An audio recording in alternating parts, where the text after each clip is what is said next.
Welcome back to the Carpenter Critique. I'm your host, Luke Carpenter. If you have not been here before, welcome. If this is your second time back, welcome back. And if you're a repeat listener, bitch, here we go again. Well, I'm so glad to have you here. We are on episode, I keep losing track of the number. I think it's 16, which is crazy if it is, because that means 4 months of Carpenter Critique. Hello? Week 16? That's awesome. I honestly didn't know I would get this far, so I'm proud of myself. I have not given up on this project. I've seen it through. I'm going to keep seeing it through for a little while at least. Everybody's like, no, please, stop having a podcast. Please, stop posting. No, girl, I'm here to stay. I want to see myself get 20 followers. I think I'm at 18, which I feel like 20, golden number. I'm excited to see how this channel grows. I'm so sorry for the watchers. Like, I know I just showered. I'm about to go into the pool, so I didn't really want to do my hair. I actually never know how to do my hair. My hair is this awkward length right now where I want it to get longer, so I'm growing it out. But it's not quite as long as I want it to be, so I still have no idea what to do with it. And then it's also not short, so I can't just, like, do nothing. My ideal hairstyle is just I wake up and do nothing. I feel like that's mainly men's preference, but I just don't, I hate, what am I supposed to do? Someone tell me what I'm supposed to do with my hair. I have no clue. I just look in the mirror and I'm like, swish, swish, bish, and then that's it. That's like all I do. And then I go on my day. That's why I need a hairstyle that just like looks good naturally. I was gonna get a blow dryer and I was gonna get all these little supplies basically to help with my hair. But I have a move coming up. So I know that anything I buy right now, I'm just going to have to move. So I don't want to do that. But I've got a list. So don't you worry. My hair is going to, in a couple weeks, my hair is going to be looking shiny, looking fresh, looking brand new. And then you guys can switch to watching instead of just listening. But I know you guys are listening right now just because you don't want to look at my hair. And I understand that. I totally get that. But I'll fix that for you. I will. I know this is also a visual medium. So I'll fix that for you. Okay, enough about my hair. I've already spent like 30 minutes on it today, and then I just decided to shower, and I was like, okay, whatever. Like, I'm just gonna have it messed with. Okay, moving on. All right, well, if this is your first time at the Carpenter Critique, basically the whole thing is I match a movie or a new TV show with a research psychology article, and I try to see how psychology can inform how we watch the movie or the television show, and how art can inform what's happening in psychology or within people. So I think they're very easily compared and contrasted, and we can totally look through the lens of one to see the other more clearly. This week, I'm so excited. We're going to be doing Obsession, the movie Obsession, and then also the art of obsession. So psychologically, what does obsessing over something mean? Like, what's happening to your brain when you're obsessing over something? So very, very fun. If you haven't seen Obsession yet, are you living under a rock? Have you not seen what's going on social media? Well, if not, let me break it down for you. So the big story right now is that the budget was under $1 million. For those who aren't really familiar with movies or indie filmmaking, most movies take above, I'd say $10 million is seen as a low budget movie. And so the fact that this movie was made for under $1 million is amazing. That includes like all the special effects, paying all the actors, paying the arts department. Especially with a horror movie, you'll see a lot of these new indie movies coming out are a lot less budget filled. So it's like nearly impossible to make, a sci-fi movie under $10 million. So like I said, it took under $1 million to make this movie. And Obsession has made over $379.5 million at the global box office.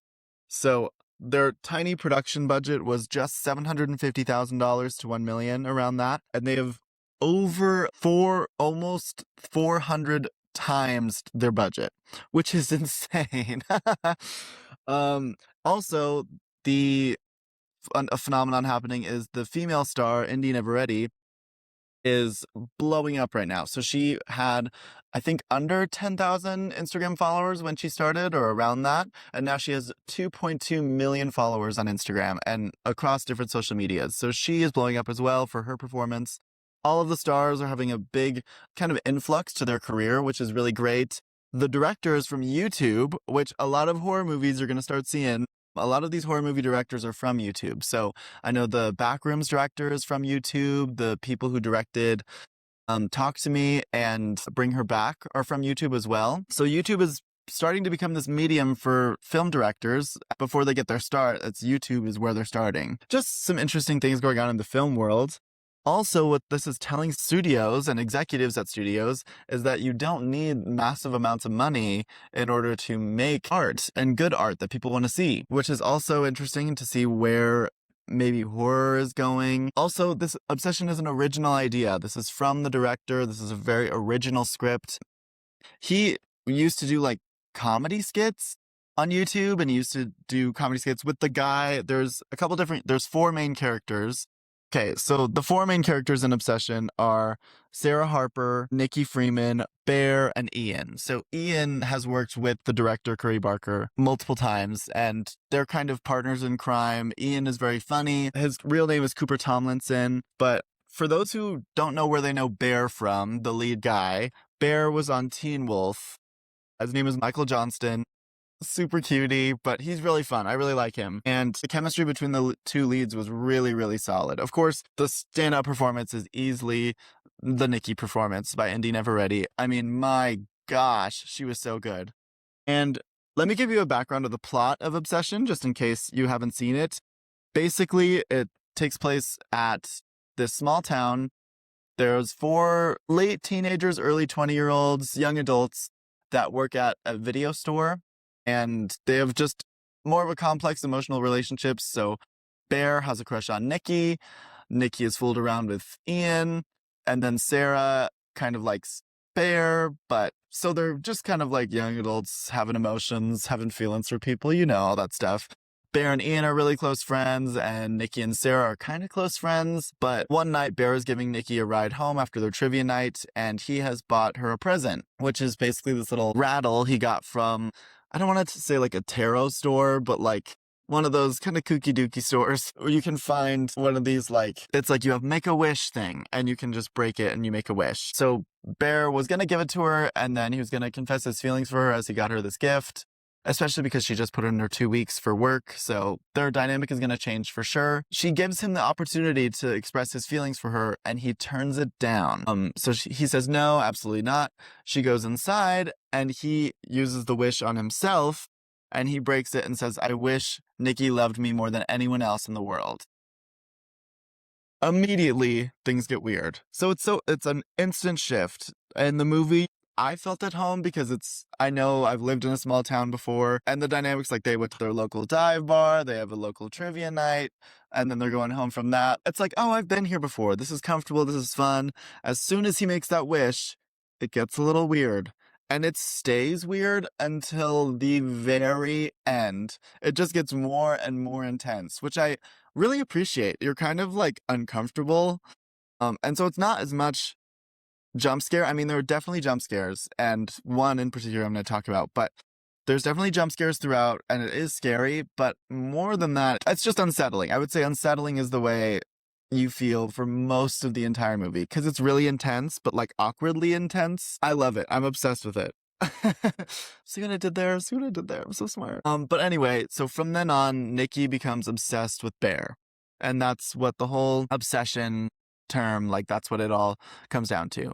And so she's kind of acting weird, but in a way that's like, she starts to get more and more in love with him, and the only thing that can satisfy her is just more love from him. More love from him. I need attention. I need love. I need you to be obsessed with me just like I'm obsessed with you. And a really kind of a cool look into Gen Z dating wise. We do have unlimited access to each other now with phones and technology. So we could always be FaceTiming. We could theoretically always be texting, always be around each other.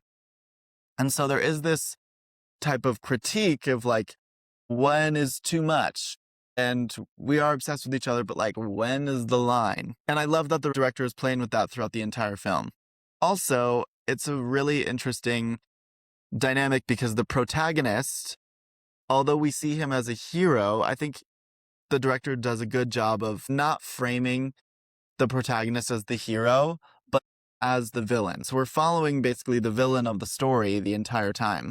We never really leave Michael's side, Michael Johnson's side, who's playing Bear. We never shift from Bear's focus until the very end after, well, okay.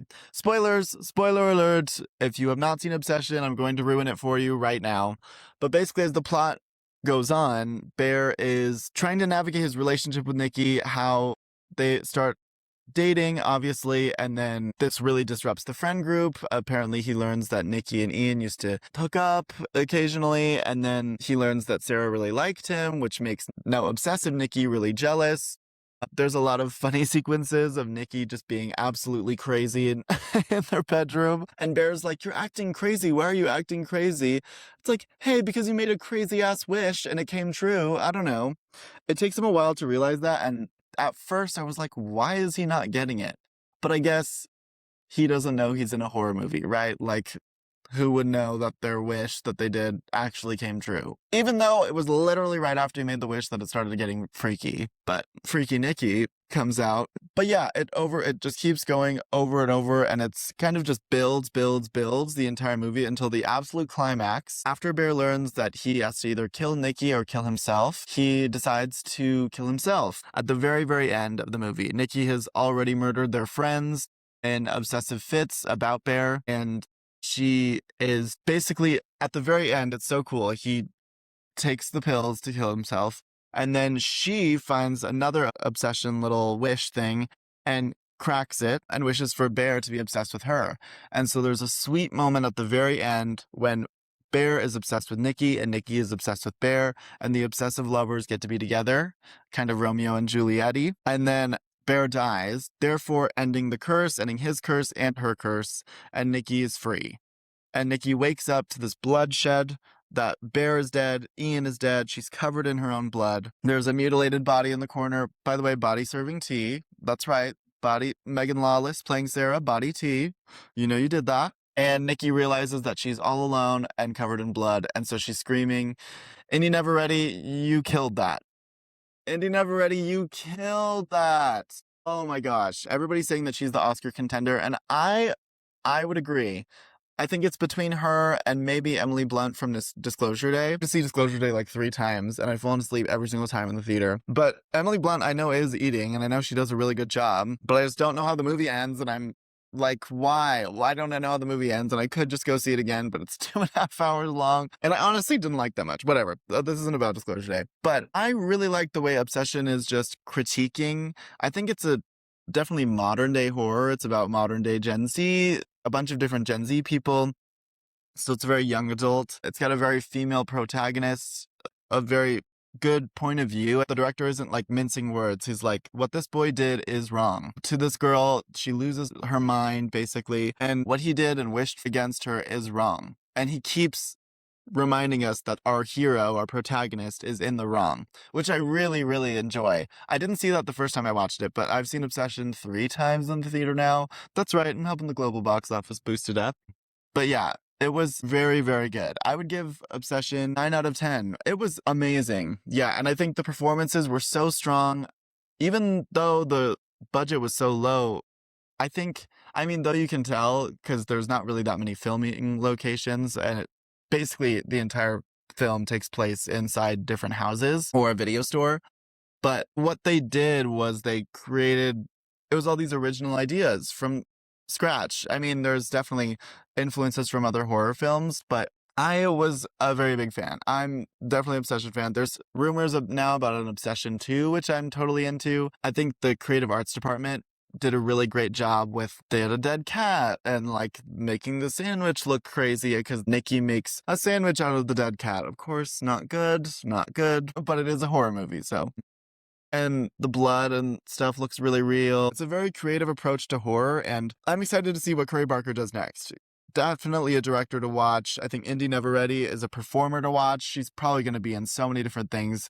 This press tour that they've done is crazy. I just keep seeing more clips of them doing press now because I don't think any of them anticipated that it was going to blow up. Also, what's crazy is that the lead girl, whose performance everybody is praising, She did Obsession, and then she just had to stream on Twitch because she wasn't booking any roles. She's gonna get some bookings now. I bet she better be ready. I want to see her in everything. She was so good. And she's so cute. I'm obsessed with her. I really like her. So yes, if you haven't seen Obsession yet, I think you absolutely should. I am going to dive into the research article and see how it can inform how we look and see obsession. So let's dive right into that. For this week, I picked the article titled Neuroscience of Obsession, Why Your Brain Won't Let Go. So this article talks about obsession from a neuroscience perspective rather than treating it as simply a personality trait or a lack of willpower. Its central argument is that obsessive thinking develops because the brain creates highly reinforced neural circuits that repeatedly direct attention toward the same thoughts, memories, or fears. The author also emphasizes that these circuits can be changed through neuroplasticity, the brain's ability to form new pathways over time. So the main thesis is that obsession is not who you are, it is what your brain has learned to do. Through repeated experiences involving strong emotion, uncertainty, stress, or trauma, the brain creates shortcuts that make certain thoughts increasingly automatic.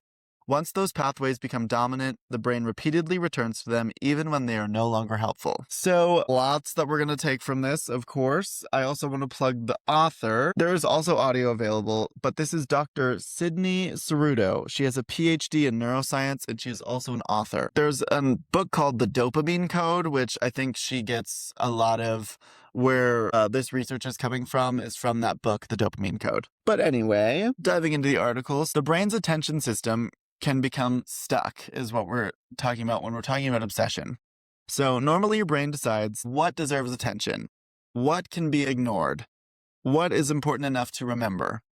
The process relies heavily on the salience network, is what we call that network in the brain that decides what's important to remember, which acts like a filter for importance. When functioning normally, important events receive the attention. Unimportant events or unimportant thoughts will fade away. Now, during obsession, the salience network incorrectly labels ordinary thoughts as highly significant. So the brain repeatedly returns to those thoughts because it believes that they require immediate attention. For example, if you're waiting on a text message from someone, a healthy brain thinks, well, they haven't really answered yet, so I'm just going to leave it alone. An obsessive brain thinks, something is wrong. Did I ruin everything? Why aren't they responding again? I need to check again. Nothing external has changed. The brain has simply assigned excessive importance to the uncertainty. So part of our brain is the prefrontal cortex. The prefrontal cortex, a little background on that, is normally the thing that helps people regulate their emotions. It helps them shift attention to different things. It helps them think logically and stop repetitive thinking. Under chronic stress or anxiety, the emotional brain becomes way more active than the prefrontal cortex region of the brain. And so the PFC becomes way less effective.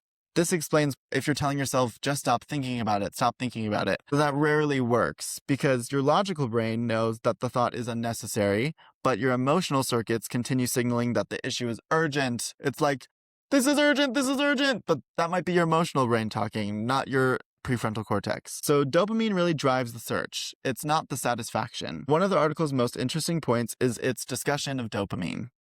Many people believe dopamine is the pleasure chemical. The author argues it's more accurately involved in wanting, seeking, anticipating, and searching.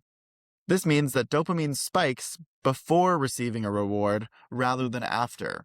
So for some people, dopamine is all about the anticipation, is what this is saying. Examples include waiting for a crush to text, refreshing an email for a job offer, checking social media constantly, or replaying an argument over and over in your head. Uncertainty creates anticipation. And so if anticipation creates that dopamine, then this creates an obsessive loop. So uncertainty will lead to dopamine, which will lead to checking and refreshing, which will lead to temporary relief. But then that temporary relief leads right back into uncertainty, and that uncertainty leads right back into dopamine. And so, although it's the pleasure chemical and you're getting happy from it, it is this stress plus happiness loop in your brain that, especially with high anticipation or high anxiety, this could be really rewarding. It seems really rewarding to refresh, but it's not good. And it's just continuing the obsession over and over again. So this is called the obsessive loop. So stress makes obsession even worse for those who haven't felt a lot of stress during obsessive times, I can't speak for myself, of course, because I frequently get obsessed with things, and I feel like if I'm stressed, that's all the more reason I'm probably going to dive into a TV show and, like, not stop until I'm absolutely finished. I definitely watched Game of Thrones when I was in an obsessive loop, and sure, I finished it in about 3 weeks. It's 8 seasons long. That's about almost 80 hours of television. It's probably around more like 70, 75 hours of television, but still maybe too much to watch in 3 weeks. But whatever, I'd keep going. And keep on trucking on. But this article emphasizes that stress does not necessarily create obsession. It just makes obsession worse. Instead, stress weakens the brain ability to regulate itself. So under chronic stress, the emotional center becomes more reactive than active. Attention becomes narrower and more focused, and repetitive thinking increases, flexible thinking decreases.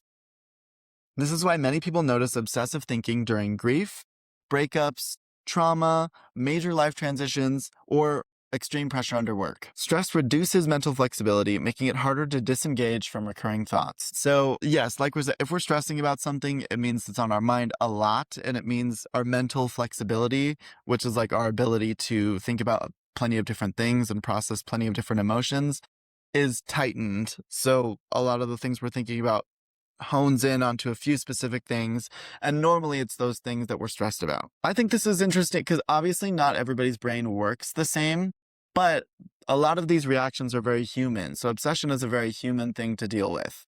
And while I'm talking about this, I would encourage you to think about how you feel when you're obsessed with something, or maybe how your obsessions can be triggered by stress.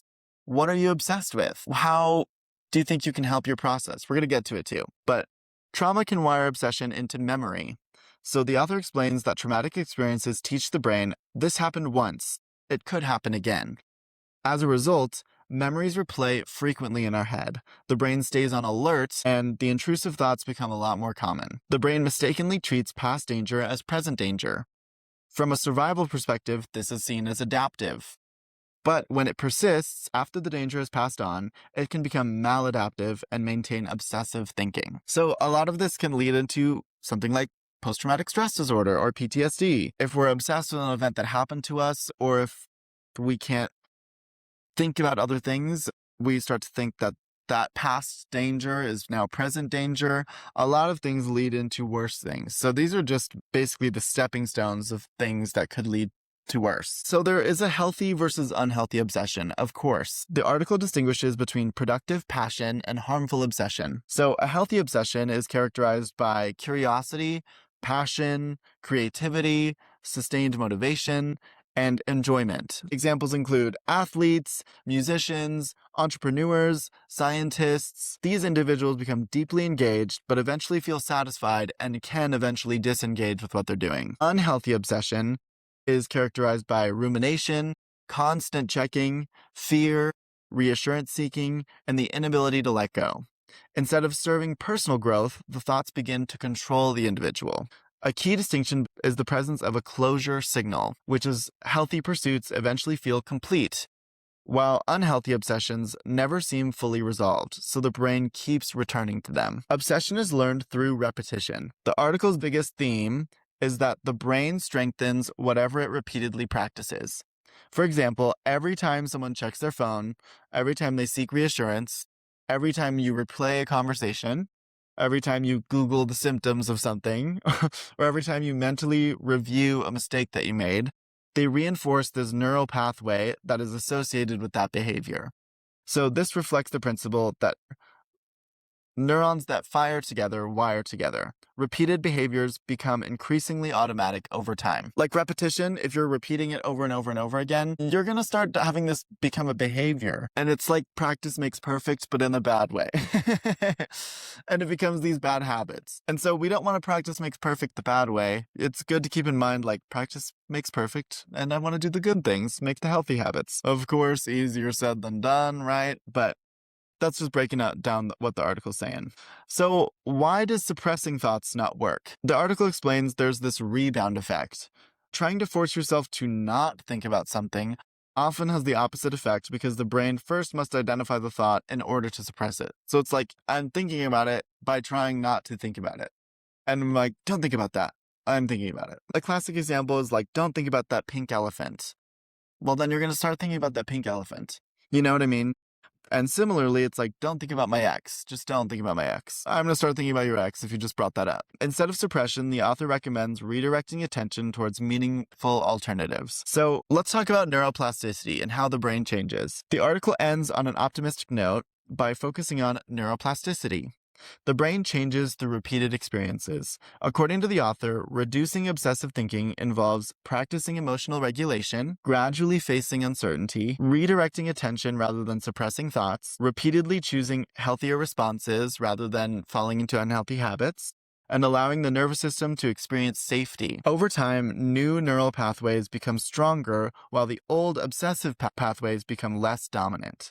The article stresses that this process is gradual rather than immediate. Of course, it takes time to train your brain, and it takes time to really sit with your brain and try to make it feel safe, or just reminding yourself that you're in a safe environment. And so, at least for me, I know my brain can relax when I can tell myself over and over that I'm in a safe environment. If I'm practicing emotional regulation, I know there's some stuff that is going to make me do some wild shit. If I have a few drinks, I'm probably going to be up a while. Or if I have coffee a little bit later, which I know this isn't for everyone, this is just for me, but coffee a little bit later, I know I'm gonna be wilding out till 3 a.m.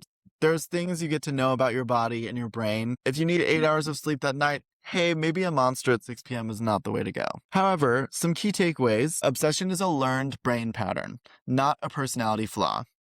The salience network in your brain can mistakenly label certain thoughts as critically important. The prefrontal cortex struggles to regulate obsessive thinking during the periods of stress. Dopamine fuels anticipation and seeking behavior, and help explains why uncertainty is so compelling. Stress and trauma make obsessive loops more likely by reinforcing emotional learning. Healthy passion involves eventual satisfaction. Unhealthy obsession lacks a sense of closure. Repeated checking, rumination, and reassurance seeking strengthen obsessive neural pathways. So those really strengthen the bad ways we don't want our brain to train. And then through neuroplasticity, consistent practice of healthier patterns can weaken obsessive circuits over time. That's a lot of big words. But basically, through redirecting our attention to other things within our brain, this is a consistent practice of a healthy pattern. We can train our brain to think differently. Now let's turn this into obsession. So when love becomes a neural trap, this is the neuroscience of obsession. So let's look at Bear. It starts with Bear's brain being a little bit more obsessive. So a brain that can't let go. At first glance, Bear seems like the sympathetic character. He's shy, he's lonely, he's loved Nikki for years, he's afraid rejection will destroy their friendship. But the neuroscience article that we just read helps us understand that Bear's feelings stopped being healthy, it stopped being a healthy affection long before he made the wish. His brain assigned Nikki an enormous salience. So the article explains that the brain salience network decides what deserves our attention. So normally it filters information so we can move on with our lives. Bear's brain no longer does that. Everything seems to revolve around Nikki. Every interaction that they have, every smile, every possibility. Now, this isn't inherently wrong. I wouldn't say this is a wrong thing. He just has a crush. This is what a crush is. At first, it starts out as a crush. His brain incorrectly labeled Nikki as the single most important thing in his world. This explains why Bear never develops emotionally beyond her. Rather than creating multiple meaningful relationships, hobbies, or sources of identity, his brain narrows until Nikki becomes his entire emotional reward system. Bear embodies the modern nice guy, whose loneliness and emotional dependence becomes entitlement rather than vulnerability. Dopamine doesn't want love, it wants possibility. So one of the article's strongest points, like we talked about, is that dopamine isn't really about the pleasure, it's about the pursuit. It's about the wanting, the seeking, the anticipation of it all. That perfectly explains Bear before the wish. So for years he lives inside this possibility of, what if she likes me?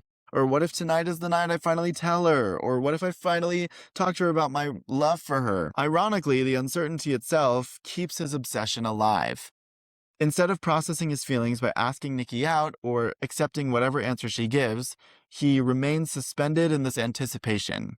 The unresolved state continuously reinforces the obsessive neural pathway. So he likes this what if they, or what if they won't they? And even in the car, she asks him straight up, do you like me? And he's like, no. Bear. You've liked her for years. What are you talking about? So this wish becomes a shortcut. Instead of tolerating the uncertainty, Bear eliminates it entirely. The movie suggests that this is exactly what makes his choice so horrifying. He chooses certainty over consent. Nikki becomes obsession personified. So once the wish takes effect, the film flips the neuroscience on its lead. Bear no longer represents the obsession. Nikki does. She calls constantly. She watches him sleep. She panics whenever he's away. She becomes violent whenever she believes she is losing him. She literally cannot emotionally regulate separation. The neuroscience article describes unhealthy obsession as lacking a closure signal.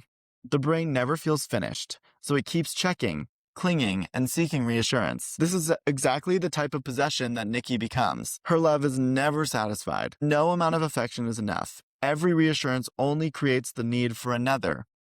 The supernatural curse externalizes the compulsory checking, the reassurance seeking, and the inability to disengage that psychologists often observe in obsessive thinking. So Nikki completely loses her prefrontal cortex. The article explains that under intense emotional activation, the prefrontal cortex, or the PFC, part of the brain is responsible for judgment and self-control. This becomes way less effective for Nikki as the film goes on. What's striking is that both protagonists experience this loss differently. Bear loses his PFC because he refuses to confront reality. Even after realizing that the wish has gone catastrophically wrong and that the real Nikki is suffering, he repeatedly delays undoing it because this fantasy still fulfills his emotional needs. Oh, Bear! What the fuck, Bear? And then Nikki, once possessed, loses her PFC entirely. Her obsessive devotion overrides every normal social boundary until violence becomes an extension of her attachment. She cannot redirect her attention, regulate her emotions, or tolerate distance, an exaggerated and horror version of what obsessive neural loops can look like. The real monster isn't the curse, as of course we're seeing now. Perhaps the film's most unsettling message aligns perfectly with the article. The curse didn't invent Bear's obsession, it amplified it. Bear had already built years of neural reinforcement, constant rumination, idealizing Nikki, avoiding vulnerability, depending on one person for emotional fulfillment, and refusing the uncertainty aspect of what if she doesn't like me. The supernatural wish simply removed the last obstacle. In neuroscience terms, the film asks a chilling question. What if every obsessive thought your brain rehearsed suddenly became reality? The horror isn't that Nikki loves Bear too much. The horror is that Bear believed love could ever be created by eliminating another person's choice. The Mind Lab argues that obsession isn't simply loving someone too much. It's a pattern of neural learning in which attention, dopamine, and emotional reinforcement become trapped in a self-perpetuating cycle. Obsession dramatizes that process through supernatural horror. Bear represents the brain before obsession reaches its endpoint, a person who mistakes fixation for love and certainty for intimacy. Nikki's cursed transformation represents the endpoint of that same cycle. Love stripped of autonomy, boundaries, and regulation until it becomes all-consuming. By turning psychological mechanisms into literal horror, obsession suggests that the scariest monsters aren't demons or cursed objects. They're the destructive patterns our own brains can create when desire is reinforced without acceptance, uncertainty, or genuine connection. That is all I have for you today. Thank you, everybody, for listening. I am so glad to have you on this journey with me. Please go see Obsession and also check out this Mind Lab article. Both very intriguing, both thought-provoking, and honestly, if you haven't seen Obsession yet, you are living under a rock! Go see it. It's probably going to win an Oscar, I think, this year. And yeah, come watch the Carpenter Critique. If you want to follow me on any social media, I am at the Carpenter Critique on all social media platforms. Please subscribe to the YouTube and also follow on Spotify and Apple Podcasts. Thank you so much and have a great week. I'll see you next week. Bye.